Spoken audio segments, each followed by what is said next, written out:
Welcome friends. So in this session we learned some reasoning based questions based on the nuclear energies. All the nuclei have almost same density. Why? So we'll see the density of nucleus. Density of nucleus is nothing but the mass of the nucleus divided by the volume of the nucleus. So if you use this formula A into 1 point, this is the mass of the nucleus, and 4 by pi 3 by pi into this value into A. This is the A is the radius of an atom. So you will get this equation finally cancelling A each other. So if you solve it, you will find that the mass, the density of the nucleus does not depend upon its atomic mass if you solve it properly. Means all the nuclei having almost the same density. Comment on actual mass of atom is not equal to the sum of the masses of proton, neutron and electron present in it. Why? Because sum of the mass is decayed to produce binding energy. That's why the actual mass of the atom is not equal to the sum of the mass of proton, neutron and electron present in it. Hydrogen is most abundant element in universe. Why? Because the nucleus of the hydrogen is most stable. Its size is very small. It has one proton and it is the most stable nucleus among all elements.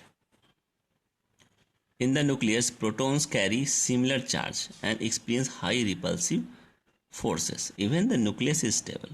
Why? Nuclear forces means in the protons, they are attractive and stronger than the electrostatic forces, and electrostatic forces are repulsive forces and these are attractive forces. That's why the protons having the similar charge and experience high repulsive forces even then the nucleus is stable due to this attractive forces, and the nuclear forces are more stronger than the electrostatic forces. How will you prove that radioactivity is a nuclear property? Because in this new elements are formed by the nuclear reactions, and this is possible only by nuclear change.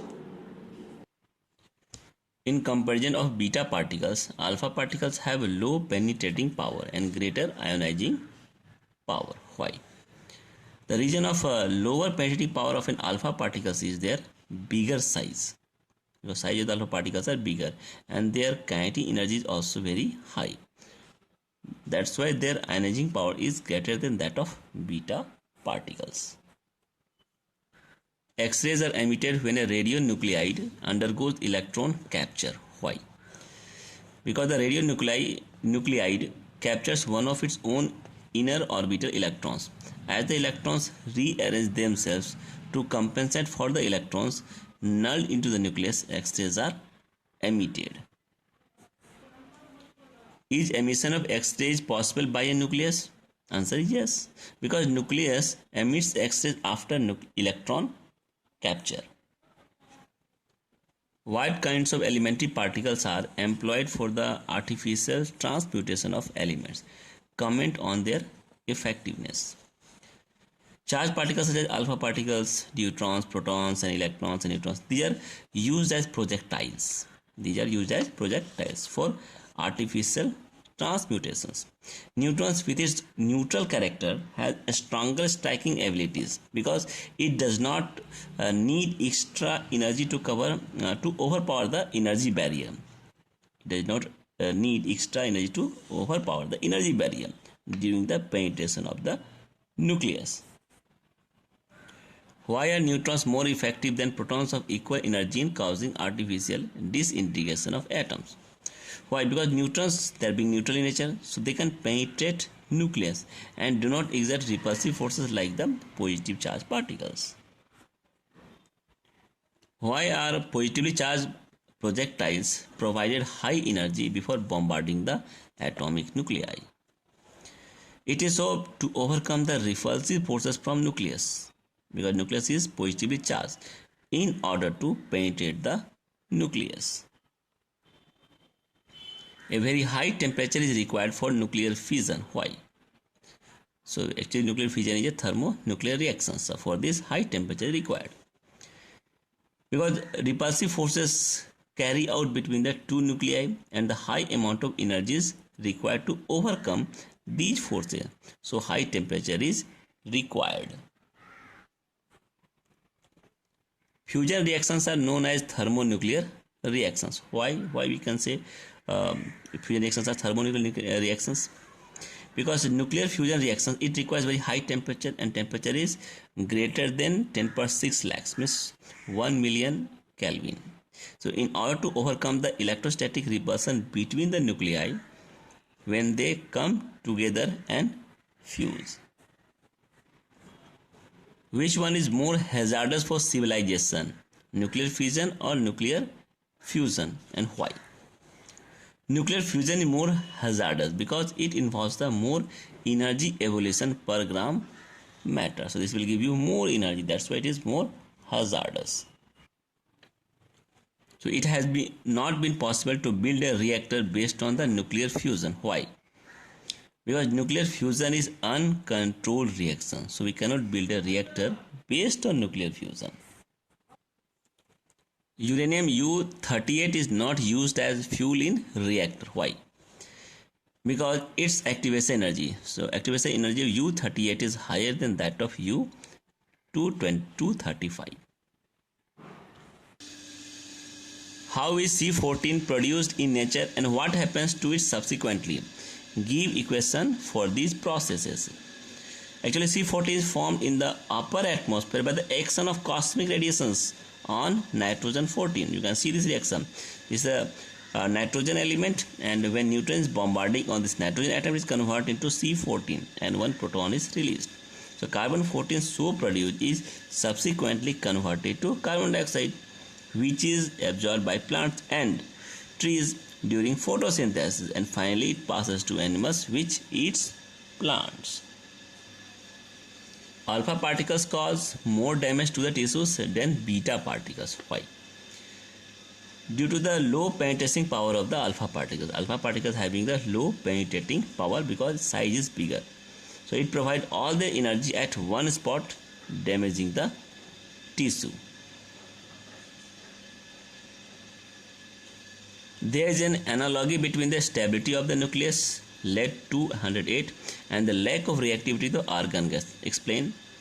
So argon 40%, it is an inert gas, so it has 288, means this is the configuration of the electronic configuration of argon, which limits its reactivity because of inertness, while the lead-208 has closed shell of protons and neutrons, which leads to nuclear stability. Which is more powerful between the atom bomb and hydrogen bomb, and why? There is 0.1% mass defect in atom bombs. In atom bomb we have mass defect 0.1%, while in hydrogen bomb the mass defect is 0.231%. So greater the mass defect, greater is the amount of energy released. So thus hydrogen bomb is more powerful.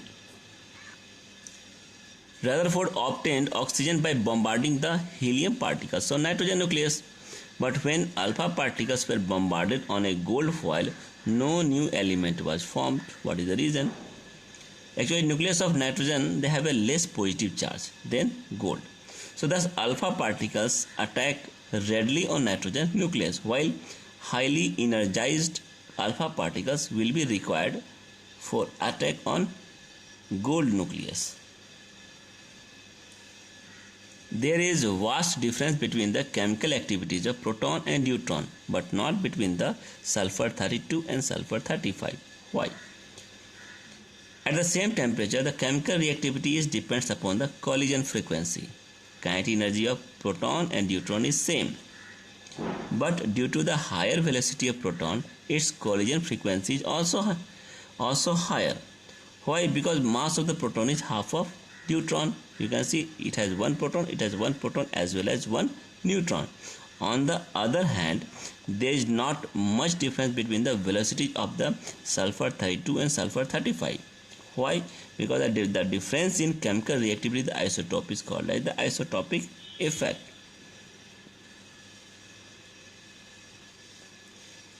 Why do lighter elements generally undergo fusion while the heavier elements undergo nuclear fission reactions? Lighter element having the smaller n by p value. So neutron by proton ratio is very very small for the lighter elements. So they have a tendency to increase the n by p value by fusion. This is the hydrogen. So if you take the 4 protons of hydrogen, it convert into helium and 2 beta particles plus gamma radiation emitted. So in the helium n by p is your 1, but for the proton n by p is almost equal to what it is